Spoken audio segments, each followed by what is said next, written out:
네, 여러분들 안녕하십니까, 리퍼입니다. 자, 오늘 여러분들하고 되게 에센셜한, 굉장히 필요한 어떤 주제를 가지고 얘기를 해보려고 합니다. 일단 오늘은 이제 편집에 대해서 얘기를 해볼 건데, 우리 비디오박스 시청자분들께서 굉장히 영상 제작이나 이런 거에 굉장히 관심이 많더라고요. 시네마틱은 어떻게 만드는지 뭐 이런 것들을 뭐 많이 알려달라 뭐 이런 분들이 너무 많이 계셨는데, 하나씩 알아보도록 하겠습니다. 자, 오늘은 이제 그러면 편집에서도 어떤 분야를 좀 알아볼 것이냐, 첫 번째 편집의 기초에 대해서 좀 알아보도록 하겠습니다. 뭐 기초도 알아보고 뭐 다음에 색보 정도 알아보고 뭐 여러분들이 원하는 거에 대해서 좀 알아보도록 할게요. 일단 오늘 영상을 뭐 프리미어를 켜놓고 한다든가 뭔가 튜토리얼처럼 진행하진 않을 것 같습니다. 왜냐면은 이게 제가 해보니까 이게 편집의 기본적인 원리를 아는 것과 그냥 어떻게 하는지 아는 거는 이게 너무 큰 갭이 있더라고요. 그 근본을 알았을 때, 그 이 원리가 어떻게 작용하는가를 알았을 때 어떤 편집 프로그램, 어떤 편집 기술을 넣더라도 그것을 굉장히 쉽게 적용을 할 수 있었습니다. 그래서 여러분들한테는 좀 약간 근본에 대해서 좀 알려드리려고 합니다.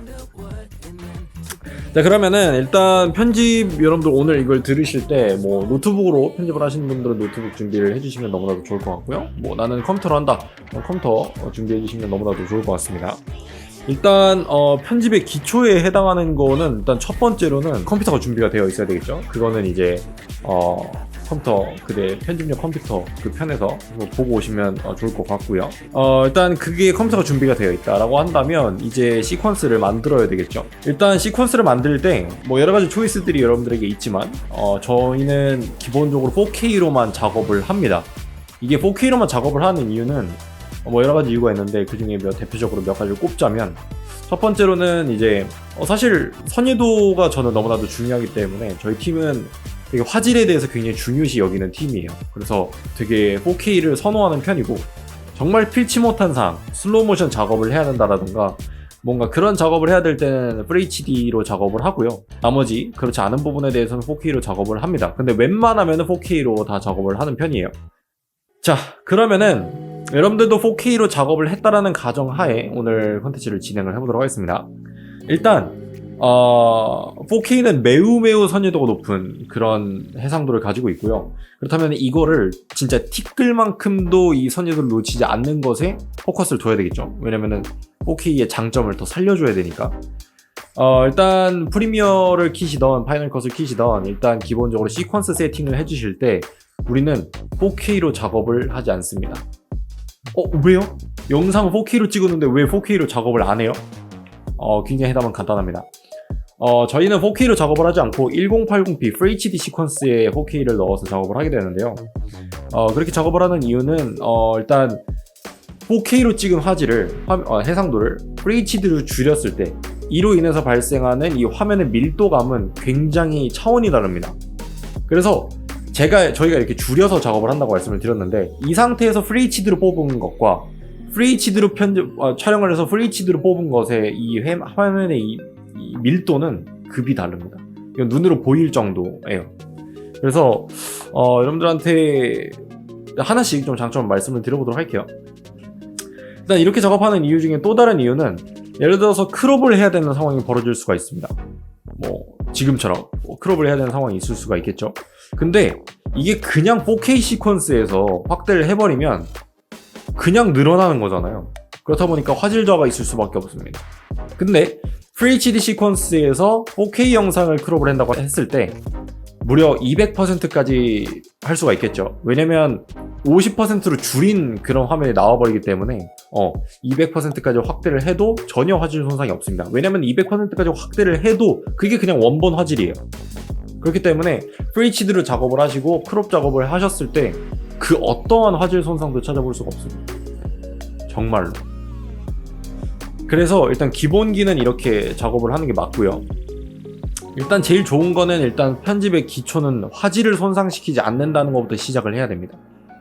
그냥 무식하게 4K로 만들었으니까 4K로 편집을 해야지? 이건 굉장히 잘못된 거예요. 자, 그러면 여기서 많은 분들이 의문점.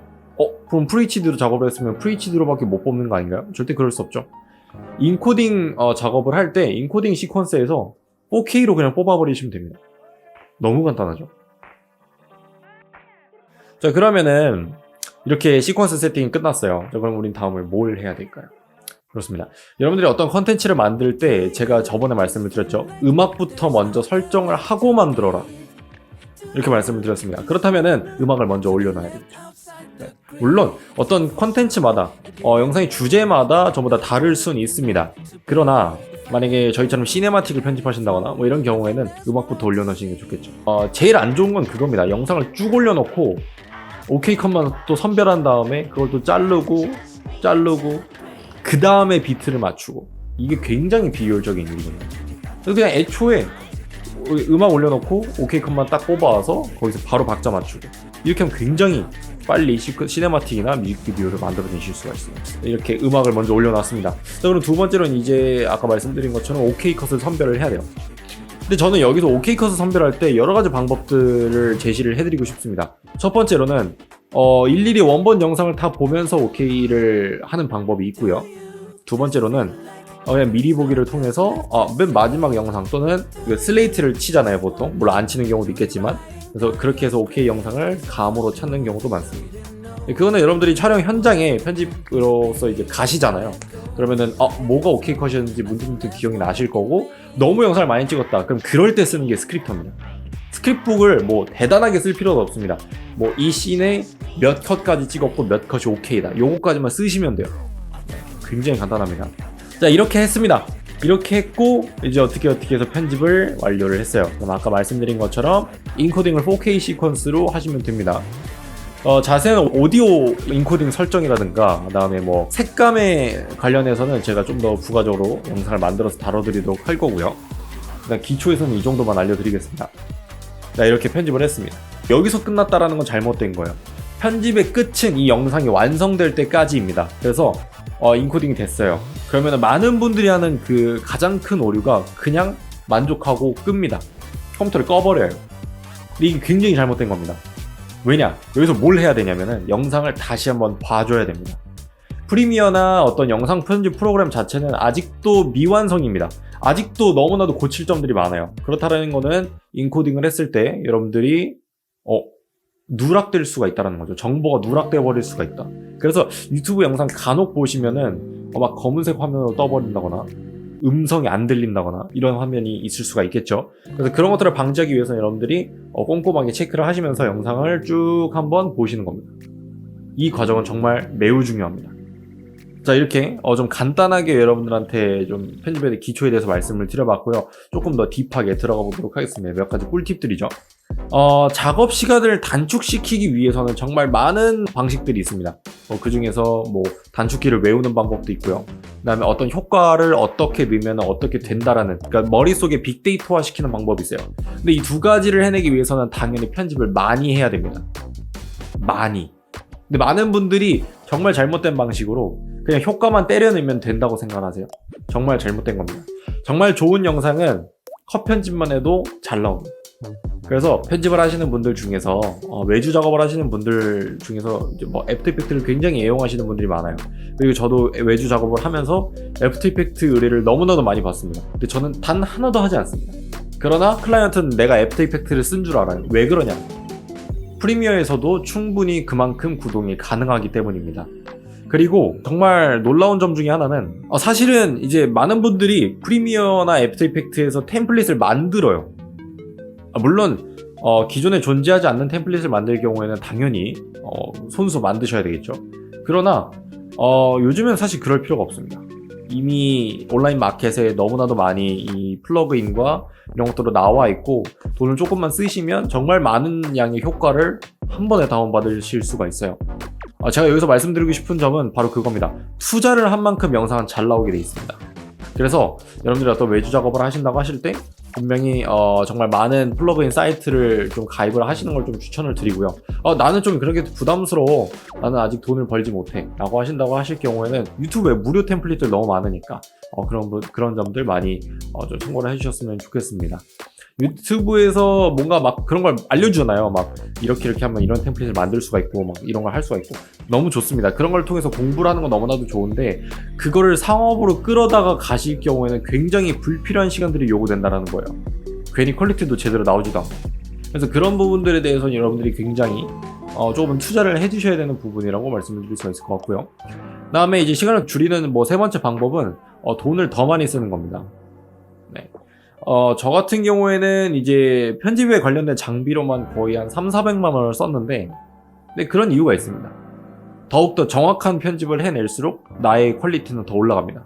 저 같은 경우에는 이제 스피커 같은 경우에도 레퍼런스 스피커라 그래가지고 정확한 사운드를 들려주는 거예요. 그 어느 쪽에도 치우치지 않은 음향을 들려주는 거죠. 예를 들어서 저음이 특화됐다거나 고음이 특화됐다거나 중저음이 특화됐다거나 이런 스피커가 아니라는 겁니다. 골고루 모든 음역대를 표현해주기 때문이죠. 근데 이런 스피커를 왜 써야 되냐, 이런 이어폰을 왜 써야 되냐 라고 한다고 물어보신다면 이렇게 말씀을 드리고 싶어요. 내가 만든 영상이 그 어느 곳에서 상영이 되더라도 같은 사운드로 들릴 수 있게 만들기 위해서 바로 그런 것들이 필요합니다. 그래서 스피커는 굉장히 비싸요. 저 같은 경우에는 스타트는 이 오디오 테크니카라는 회사에서 나온 이 모니터 인이어를 사용을 하게 되는데요. 외부에서 편집할 땐 이 인이어를 꼭 사용을 합니다. 그래서 인이어로도 충분히 편집이 가능하시기 때문에 이 인이어 한 10만원 정도밖에 안 됩니다. 그래서 요거 좀 구매하시는 거 추천을 드리고, 만약에 나는 좀 금전적인 여유가 된다라고 하신다면은 JBL사의 프로페셔널 104 스피커를 구매하시는 걸 추천을 드리도록 하겠습니다. 그리고 뭐 뿐만 아니라 뭐 여러 가지 키보드에도 돈을 들이시는 걸 추천드립니다. 왜냐면은 키보드 작업을 많이 하시다 보면은 키보드 마우스 둘 다 말이죠. 키보드 마우스 둘 다 작업을 하시다 보면 막 손이 저리고 막 어깨가 아프고 막 온몸이 고장나요. 그래서 이런 몸이 편안해야 편집도 잘 나오는 법이거든요. 그래서 여러분들한테 뭐 이런 점들도 꼭 말씀을 드리고 싶습니다. 그래서 일단 다음 편부터는 이제 색보정에 관련된 점들을 좀 알려드릴 거고요. 오늘 제가 말씀드린 이런 부분들을 굉장히 별거 아닌 것 같지만 이거 하나가 굉장히 많은 부분을 또 바꿔낼 수가 있거든요. 그래서 여러분들이 외주 영상을 편집을 한다라거나 아니면 유튜브 영상을 편집한다라고 했을 때 이런 점들을 이용을 한다면 굉장히 큰 도움이 될 것으로 예상이 됩니다. 왜냐면 제가 이걸 알았을 때 몰랐을 때보다 영상 퀄리티가 확 올라갔어요. 정말 확. 왜냐면 일단 화질이 확 좋아지니까. 그렇게 말씀을 드릴 수 있을 것 같고요. 일단 오늘은 여기까지 영상을 마치도록 하겠습니다. 다음에는 제가 뭐 또 준비하고 있는 것 중에 하나는, 여러분들이 이제 카메라를 쓰잖아요. 그리고 그 카메라 렌즈를 또 관리하는 방법, 그다음에 카메라 센서를 관리하는 방법, 이런 것들을 알려드릴 거고, 서비스 센터에서 여러분들이 클리닝을 맡겼을 때 어떻게 진행이 되는지 제가 동일하게 보여드리도록 하겠습니다. 그래서 저는 다음 이 시간에 더욱더 좋은 컨텐츠로 만나 뵙도록 하겠고요. 구독과 좋아요 부탁드리도록 하겠습니다. 이상 비디오 박스의 리퍼였습니다. 감사합니다.